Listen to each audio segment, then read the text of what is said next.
Hello friends, welcome to மக்கள் சேவை channel. இன்றைக்கி நம்ம ஒரு முக்கியமான இன்ஃபர்மேஷன் பற்றி தான் பார்க்க போகிறோம். அதாவது தமிழக அரசு சார்பில் பிறப்பு இறப்பு சர்டிஃபிகேட்டில் புதிய விதியை கொண்டு வந்திருக்காங்க. இப்போ இதை பற்றின மொத்த இன்ஃபர்மேஷன் தான் இந்த வீடியோ பார்க்க போகிறோம்.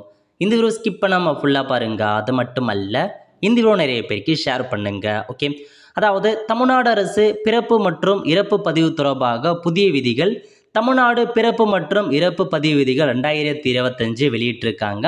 இந்த புதிய விதிகள் இதற்கு முன்பு 2000 ஆண்டு வெளியிடப்பட்ட விதிகளை மாற்றி அமைக்கின்றன. இதன் மூலம் பிறப்பு மற்றும் இறப்பு சர்டிஃபிகேட் பெறுவதற்கான நடைமுறைகள் எளிமையாக்கப்பட்டுள்ளன அப்படின்னு சொல்லியிருக்காங்க.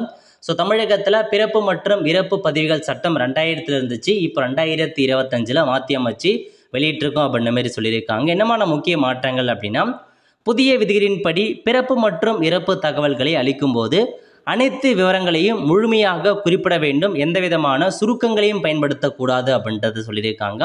நெக்ஸ்ட்டு, ஒரு பிறப்பு அல்லது இறப்பு நிகழ்ந்து 30 நாட்களுக்கு பிறகு ஆனால் ஒரு வருடத்திற்குள் அதனை பதிவு செய்ய விரும்பினால் அதற்கு முன்பு கிராம பஞ்சாயத்து தன்னுடைய அனுமதி தேவைப்பட்டது. புதிய விதிகளின்படி இப்போது வட்டாட்சியர் அனுமதி வழங்கலாம் அப்படின்ற மாதிரி சொல்லியிருக்காங்க. ஸோ ஒரு பிறப்பு 30 நாள்லேருந்து ஒரு வருஷம் ஆயிடுச்சு அப்படின்னா இதுக்கு முன்னாடி சம்மந்தப்பட்ட கிராம பஞ்சாயத்து தலைவர்கிட்ட லெட்டர் வாங்கணும், பட் இதுக்கப்புறம் தாசில்தார்கிட்டே அனுமதி வாங்கலாம் அப்படின்றத சொல்லியிருக்காங்க. பதிவுகளில் குறிப்பிடப்படும் தேதிகளை பார்த்தா உதாரணமாக இந்த வடிவத்தில் இருக்க வேண்டும் அப்படின்னு சொல்லியிருக்காங்க. உங்களுக்கான தேதி, அதாவது அந்த பர்த்துக்கான தேதியோ டெத்துக்கான தேதியோ இந்த ஃபார்மேட்டில் தான் இருக்கணும், டேட்டு மந்த் இயர் ஃபார்மேட்டில் இருக்கணும் அப்படின்னு சொல்லியிருக்காங்க.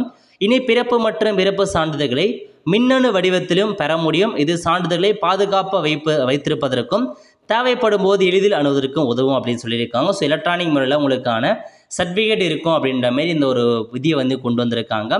ஸோ இதாங்க உங்களுக்கான இன்ஃபர்மேஷன், இதுதான் அப்டேட் பண்ணியிருக்காங்க. ஸோ அதுக்கான பிடிஎஃப் கிடைக்கும் பட்சத்தில் கண்டிப்பாக நான் ஃபுல் இன்ஃபர்மேஷன் எக்ஸ்பிளைன் பண்ணுறேன். இப்போதைக்கு முக்கியமான மாற்றங்கள் இதான் கொண்டு வந்திருக்காங்க. ஸோ அதான் ஃப்ரெண்ட்ஸ், ஸோ இதான் உங்களுக்கான இன்ஃபர்மேஷன். கண்டிப்பாக இந்த வீடியோ பிடிச்ச லைக் பண்ணுங்கள். அது மட்டும் அல்ல, இந்த வீடியோ நிறைய பேருக்கு ஷேர் பண்ணுங்கள். அடுத்து ஒரு நிலையில் சந்திப்போம். நன்றி, வணக்கம்.